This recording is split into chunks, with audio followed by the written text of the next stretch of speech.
this week's explosive chapter of Bleach, Lil Baro the Quincy Sniper goes through a monstrous transformation, turning him into a chimera beast that's like a combination of the god Pokemon Arceus, a dragon, and an owl. Nanao Issei also returns and we finally get to see her Zanpaukto, which apparently belongs to Shunsui.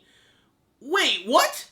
I have no idea what's going on in this chapter. I honestly don't know how Shunsui's Bankai works anymore. The fact that he already has two spirits was pretty weird before, but apparently that one ninja girl who has finally returned in this arc right here apparently is actually Nanao's frickin' Zanpaukto. Now this does actually make a little bit of sense as we've never actually seen Nanao's Zanpaukto before, but still I have to be asking myself, how is this even possible? Because the Zanpaukto can only work with its specific user. It's sort of like the physical manifestation of their soul. However, I'm just going to continue to read and see what's going to happen. I'm sure that Kubo's got a really big plan for all of this, which is all going to tie into the backstory of Shunsui, Nanao, and of course, the mysteriousness of her mother, which I believe might actually be Katen, or Sakura Nosuke, who's actually the woman that we saw in the previous chapter, might actually be like the actual form of her mother, or maybe like sort of like a tribute to that.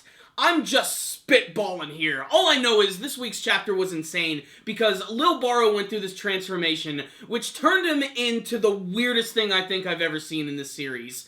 Like I said, he's like a combination of like a centaur with a dragon with a really long neck, and his face is like this chubby little owl, but he's incredibly destructive. He can actually summon these like arms on his body, which can like send these massive waves of destruction, which just cut right through the city. It's pretty freaking awesome. As far as like monster designs go and overall action and destruction, this was a pretty kick-ass chapter. And aside from all of the Nanao stuff and Shunsui stuff, I think my favorite thing about this chapter was just all of the dialogue from Lil Baro. He is so full of himself, and you just know this is going to lead to a massive defeat of this character. I love the fact that he thinks that what he's doing is basically divine intervention. Like he feels like he truly is doing God's work, and yet he constantly keeps transforming into a more demonic entity, which is a big juxtaposition to all of the things that he's saying. But still, I do love his big monster design. It's pretty freaking cool.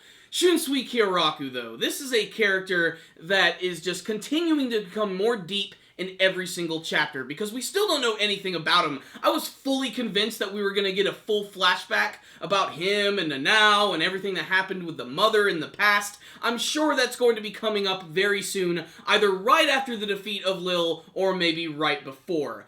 What I will say is, this chapter is going to get a lot of people talking, and there's going to be a ton of theories as to how all of this is possible. Just like the last chapter, however, I do want to comment that I love the fact that they're bringing those filler characters back into the series. Apparently they were created, or at least designed, by Kubo, so it actually does make sense to see them return, but I'm really glad the way this is playing out, because I really wanted to see that ninja girl return, the Kyoukotsu, and I really cannot wait to see if she truly is Nanao's Zanpaukto. I just don't feel that's actually going to be the case, and that's just because it's sort of breaking the rules of the series a little bit, but then again, Shunsui is not your typical Shinigami. He's definitely got some powers that are on like a completely different level and scale that we've ever seen in the series, but there is some splaining that needs to be done. So, what's the rundown on this week's chapter of Bleach? This one right here was pretty freaking awesome. Saved by its ridiculous artwork, its heavy-handed dialogue,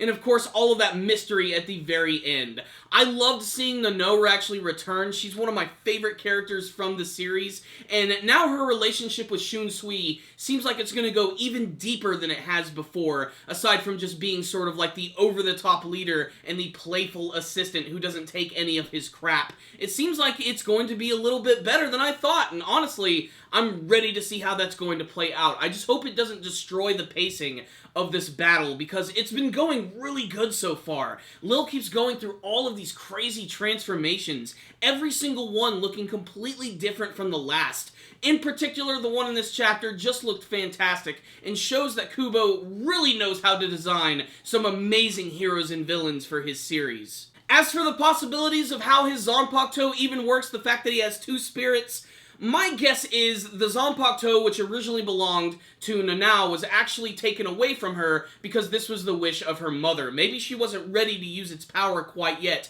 and she was relying entirely on Shunsui to actually protect her. I really just don't know, and what I love most about this is not knowing, because a lot of the times you can predict these things pretty easily, but I honestly think that this time, not everybody's going to be able to guess exactly what's going to happen, and I think that's really awesome. It adds a lot of mystery and intrigue to this chapter, which is already really exciting and incredibly action-packed.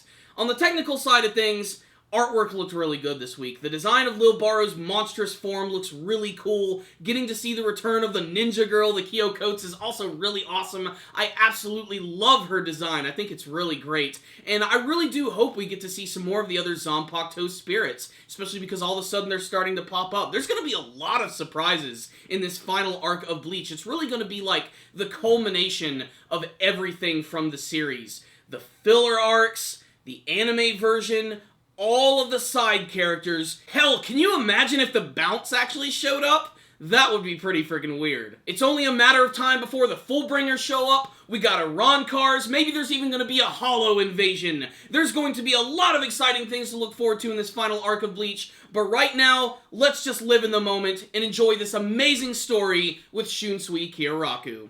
I really loved this chapter. It's really got my excitement up for Bleach. So I'm going to give this one right here a 5 out of 5. Check it out, Bleach fans. Whether you used to watch the anime version or you're currently reading the manga, check out this week's chapter. You're definitely going to see something you like. But before you guys leave today, I really want to hear from you guys. What did you think about this week's chapter? What is the deal with Shunsui Zanpaukto and its connection to Nanao? How exactly does that work? And what is the deal with his past with her mother? Please tell me your comments, your theories, and what you want to see from the rest of the final arc of Bleach in the comment section below. Thank you guys for watching this review. Make sure to like it, share it with your friends, and subscribe to the channel.